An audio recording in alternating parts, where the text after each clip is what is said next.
當你正式宣布退休，第二朝起身望住銀行戶口嗰一筆辛辛苦苦儲返嚟嘅退休金，心入面係咪真係覺得好安穩呢？好多人以為有筆錢揸手就可以無憂無慮，但係現實往往係你每日嘅衣食住行，望住個數字逐少咁跌，嗰種心理壓力其實遠比返工嗰陣時大。香港人出名長命，男性平均預期壽命去到80幾歲，女性甚至接近90歲。如果你60歲退休，你分分鐘要應付20-30年嘅生活開支，呢個就係大家成日講嘅長壽風險。錢用完，但係人仲喺度，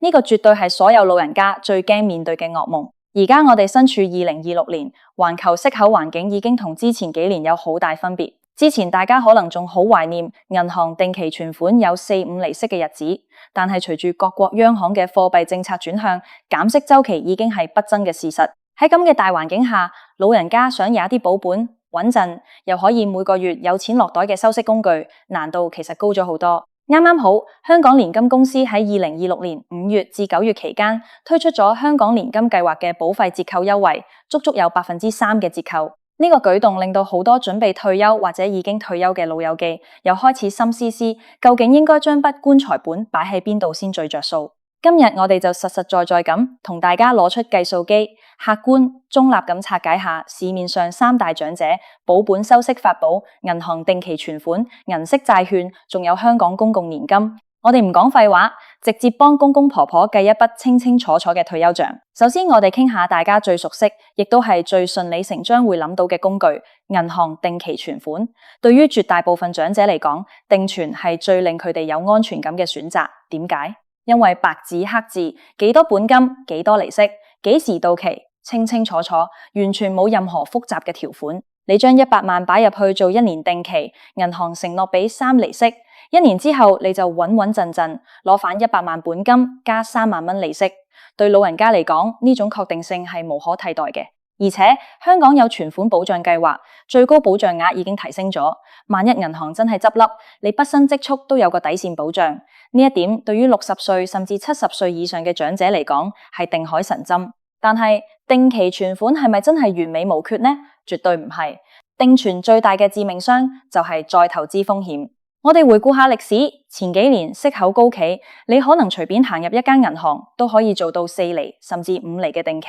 當時好多老友記覺得，哇，100萬1年收5萬，夠晒我每個月幾千蚊飲茶啦，仲使乜買其他嘢？但係你諗下，定期存款多數係做3個月、半年，最多咪1年。當你1年後到期，你要再做定期嗰陣，銀行仲會唔會俾5厘你？好似而家2026年咁，息口已經回落。如果定存息率跌到得返2厘甚至1厘半，你筆100萬1年收嘅息就由5萬蚊縮水到得返15000蚊，你每個月嘅飲茶錢突然之間少咗一大截。但係出面茶餐廳碟頭飯嘅價錢有冇跌到？冇呀，通脹依然喺度。呢個就係定存另一個隱憂，跑唔贏通脹。老人家退休生活閒閒地20幾30年，如果你今年60歲，去到你80歲嗰陣，物價已經唔知翻咗幾多倍。定存嘅利息好多時只係啱好抵消到通脹，甚至喺低息環境下係會被通脹慢慢蠶食你嘅購買力。本金一少，以後收嘅息就更少，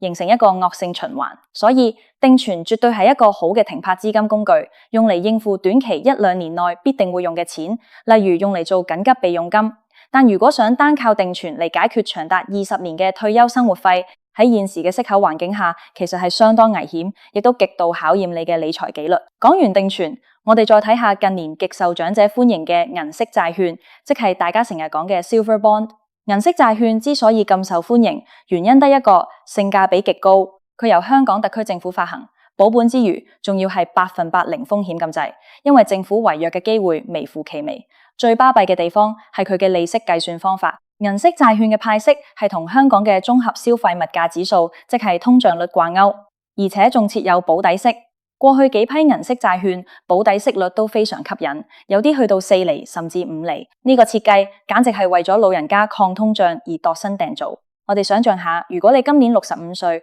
買咗銀色債券，如果未來幾年香港通脹勁，物價飛漲，通脹率去到5%，政府就會按5%派息俾你，保障你筆錢嘅購買力唔會縮水。如果經濟唔好，通脹得返1%，甚至出現通縮，你都唔使驚，因為有保底息撐住。無論出面銀行定存息率跌到幾低，你都可以穩收保底息。呢種進可攻退可守嘅特質，係銀行定存絕對做唔到嘅。加上銀色債券年期一般係3年，每半年派一次息，對於長者嚟講有穩定嘅現金流，每半年見到有筆錢過戶，心理上會好舒服。而且萬一長者真係急需要用錢，銀色債券亦都有好好嘅退出機制，你唔需要等到3年後到期先攞得返錢，你可以隨時向配售銀行要求提早贖回，政府會以原價，即係100%嘅本金，連同應計嘅利息買返你手上嘅債券。完全唔會好似買賣股票或者其他企業債券咁，要承受價格波動嘅風險。可以話，銀色債券結合咗定存嘅靈活性同埋高息保本嘅優點，係一件極之優質嘅收息工具。聽落銀色債券好似天下無敵，點解大家唔將全部身家買晒佢呢？原因好簡單，因為買唔到咁多。銀色債券每次發行都有額度限制，因為條件太好，每次都出現超額認購。政府為咗公平起見，通常會採用循環派發機制，即係每人派幾手。根據過往經驗，就算你攞住100萬去認購，最後可能只係分得嗰10幾20手，即係10幾20萬左右，剩低嗰80萬，最後都係會退返去你嘅銀行戶口。即係話銀色債券係非常好，但佢只可以作為退休理財組合嘅其中一部分，佢解決唔到你手頭上大筆資金需要後出路嘅問題。你冇辦法靠全倉買入銀色債券嚟支撐整個退休生活，因為客觀條件根本唔允許。既然定存息口浮動兼有再投資風險，銀色債券又買唔夠數量，咁手頭上嗰筆100幾200萬嘅退休金仲有咩出路？呢個時候我哋就要認真研究下第3個主角——香港年金，即係大家俗稱嘅公共年金。好多老人家一聽到年金2個字，第一反應就係耍手擰頭，覺得保險公司呃錢，筆錢俾咗佢就攞唔返。我都唔知有幾耐命，死咗咪蝕俾政府。呢啲誤解令到好多人錯失咗一個對抗長壽風險嘅終極武器。首先我哋要釐清一個核心概念，年金唔係投資，年金係保險。定期存款同銀色債券都係屬於資產累積或者資產保值嘅工具。你買入去係期望筆錢會變多，最後連本帶利攞返。但係年金嘅設計邏輯完全唔同，年金係資產消耗嘅工具，你將一筆過嘅本金交俾年金公司，年金公司就會每個月派一筆固定嘅年金俾你，直到你百年歸老為止。你活到幾多歲，佢就派到幾多歲，活到90歲派到90歲，活到120歲，佢都要硬住頭皮派到120歲。呢個就係年金最核心嘅價值，對沖長壽風險。你永遠唔需要擔心自己長命得滯而冇錢使，因為年金公司已經將呢個風險轉移咗去佢哋身上。我哋嚟睇下2026年5月至9月期間，香港年金計劃推出嘅3%保費折扣優惠，究竟有幾大吸引力？假設陳伯今年60歲，原本打算投保100萬港元嘅香港年金，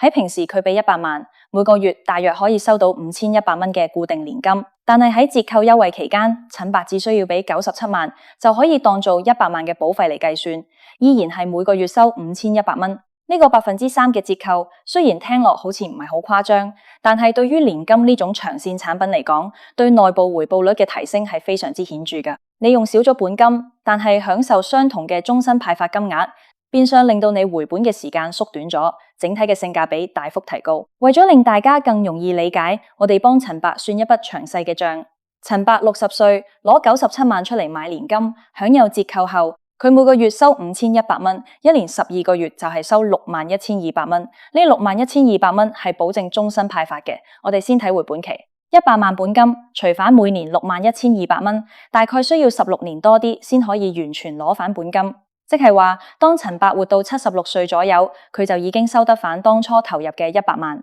76歲之後，陳伯每個月收到嘅5100蚊，全部都係淨賺嘅。如果陳伯遺傳咗家族嘅長壽基因，活到90歲，佢總共會收到超過180萬嘅年金，足足係本金嘅差不多2倍。如果佢長命100歲，收到嘅錢就更加可觀。可能你會問，如果陳伯好唔好彩，買咗年金2-3年之後就離開咗世界，咁筆錢咪化為烏有？絕對唔會。香港年金有105%嘅身故賠償保證，意思即係無論發生咩事，年金公司保證最少會派發相當於已繳保費105%嘅金額。如果陳伯買咗3年就過身，佢只係收咗大約18萬年金。年金公司會將剩低未派發嘅保費加上額外5%嘅保證額，一筆過或者繼續分期派發俾陳伯指定嘅受益人，通常即係佢嘅老婆或者仔女。所以坊間流傳話早死會蝕本呢個講法，喺公共年金嘅設計下係完全唔成立嘅。你投入嘅本金加上少少利息，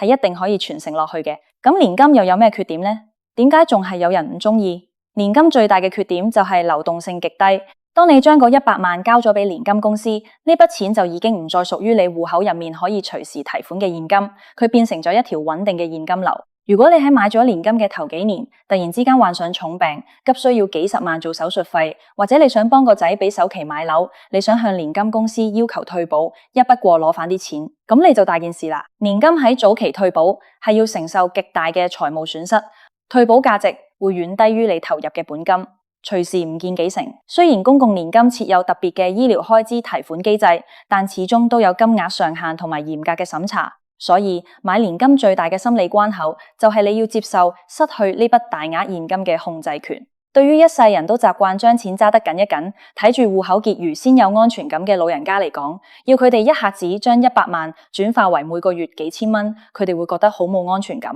覺得自己變咗窮人。呢個係一個極需要克服嘅心理障礙。老人家要明白，退休理財唔係要鬥戶口個數字有幾大，而係要鬥每個月有幾多穩定保證嘅錢可以攞去飲茶摸油。年金就係用你嘅資金流動性去換取終身嘅現金流保障。而家我哋將呢3種工具放埋一齊比較，睇下點樣配搭先係最聰明嘅做法。首先，我哋要確立一個觀念，世界上冇一隻產品係可以完美滿足所有退休需求嘅。定存有流動性，但有再投資風險。銀色債券保本抗通脹，但買唔夠數；年金防長壽風險，但鎖死資金。聰明嘅老友記係絕對唔會將所有雞蛋放喺同一個籃入面嘅，而係應該根據自己嘅實際情況做一個資產配置。假設李婆婆今年65歲，手上辛辛苦苦儲咗300萬退休金，每個月基本生活開支大概要1萬蚊。我哋應該點樣幫李婆婆規劃呢？第一步，建立終身防護網。李婆婆應該善用2026年嘅保費折扣優惠，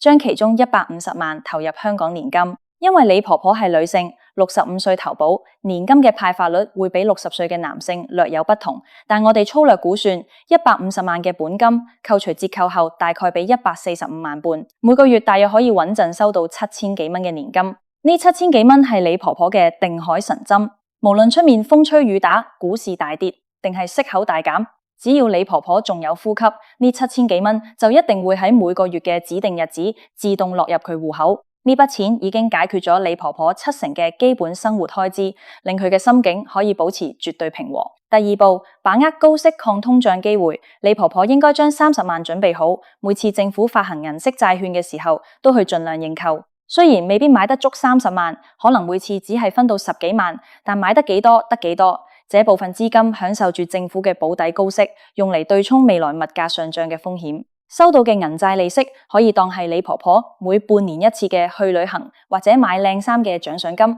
如果銀債買唔晒，退返出嚟嘅錢就撥入第3步。第3步，保留高流動性，後備資金。李婆婆剩低大約120萬，連同認購銀債退回嘅資金，就應該擺喺銀行做定期存款或者活期高息戶口。呢筆錢係李婆婆嘅救命錢同埋機會資金。萬一屋企要大裝修，身體唔舒服要睇私家醫生，或者有急事要周轉，呢120萬隨時可以預出嚟用，完全唔需要動用年金或者提早贖回銀色債券。同時，李婆婆可以將呢120萬分拆成不同年期嘅定存，例如3個月、半年、1年等，每隔幾個月就有一筆定存到期，保持資金嘅靈活性，同時賺取當時市場嘅利息。呢筆定存收返嚟嘅息，加上年金嗰7000幾蚊，就足夠涵蓋李婆婆每個月1萬蚊嘅生活費有得，甚至有閒錢可以封大利是俾孫仔孫女。呢種三柱擎天嘅配置方式，完美咁利用咗定存、銀色債券同年金嘅各自優點，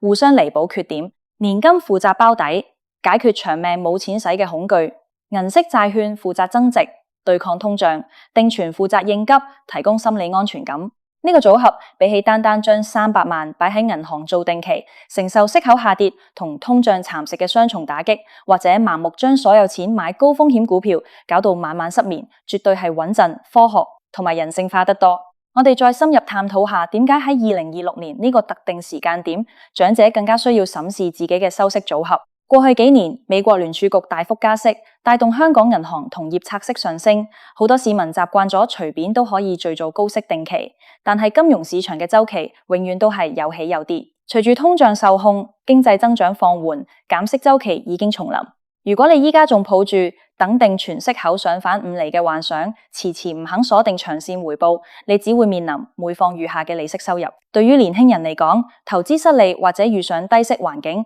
佢哋可以靠努力工作賺錢補救。但對於已經60歲、65歲甚至70歲嘅退休人士嚟講，佢哋已經失去咗創造主動收入嘅能力。佢哋嘅容錯率係0，一子錯，滿盤皆落索。如果喺息口轉向嘅初期唔及早將部分資產轉移去可以提供長期穩定現金流嘅工具，例如年金，而繼續沉迷於短期定存嘅數字遊戲，到2-3年後定存息率得返1-2厘嗰陣，先至發現入不敷支，到時要再補救就已經太遲。因為年金嘅派發率亦會隨住宏觀經濟環境同埋精算預期壽命而調整。當息口長期處於低位，未來新發行嘅年金產品回報率亦都有可能面臨下調嘅壓力。所以2026年5月至9月嘅折扣優惠，某程度上係一個極佳嘅窗口期，俾長者以較低嘅成本鎖定一個相對吸引嘅終身現金流。另一方面，我哋都要理解老人家對錢嘅執着。好多公公婆婆辛苦咗大半世，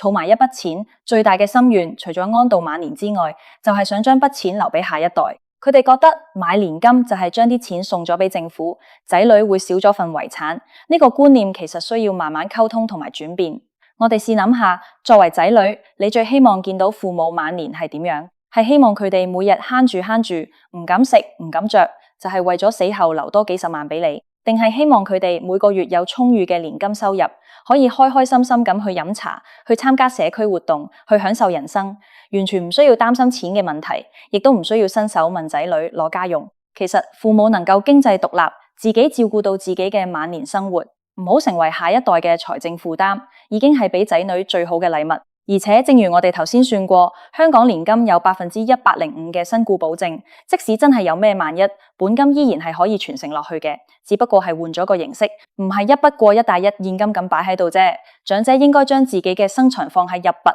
因為係現金入筆，用年金鎖定基本生活，用定存同銀債保持靈活性同埋應付突發開支。如果8年歸老之後仲有剩，先至留俾仔女，呢個先係最健康、最負責任嘅跨代財富規劃。總結嚟講，無論係銀行定期存款、銀色債券，定係香港公共年金，佢哋各自都有不可替代嘅角色。定存係現金流緩衝墊，俾你十足嘅安全感同流動性；銀債係抗通脹利器，係政府送俾長者嘅福利，有買趁手；而年金就係長壽避險神盾，用短暫嘅流動性犧牲，換取終身無憂嘅現金流。喺2026年息口見頂回落嘅大趨勢下，單靠定存收息嘅好日子已經過去。各位準備退休或者已經退休嘅老友記，係時候要為自己嘅財富做一個全面嘅身體檢查，及早將單一嘅資產配置升級為多元化嘅退休組合，計清楚條數，明白自己嘅需求，克服心理嘅盲點，善用市面上嘅保本收息工具，唔好盲目跟風，亦都唔好因噎廢食。只要你配置得宜，就算面對長達20年甚至30年嘅退休生活，你依然可以每朝起身輕輕鬆鬆咁去茶樓嘆個1盅2件，唔使再對住銀行戶口個數字擔驚受怕。呢個先至係真正有尊嚴、有質素嘅退休生活。希望今日嘅詳細拆解可以幫到各位公公婆婆，或者幫到各位想為父母規劃退休生活嘅後生仔女。理財路上最緊要係理智同行，祝大家都有一個安穩豐盛嘅晚年。如果大家對自己嘅退休組合有咩疑問，或者想知道更具體嘅數字點樣計，歡迎你計專業嘅財務策劃顧問傾傾，度身訂造一個最適合你嘅方案。記住，退咗休就係要享受生活，將煩惱交俾時間同埋好嘅金融工具啦。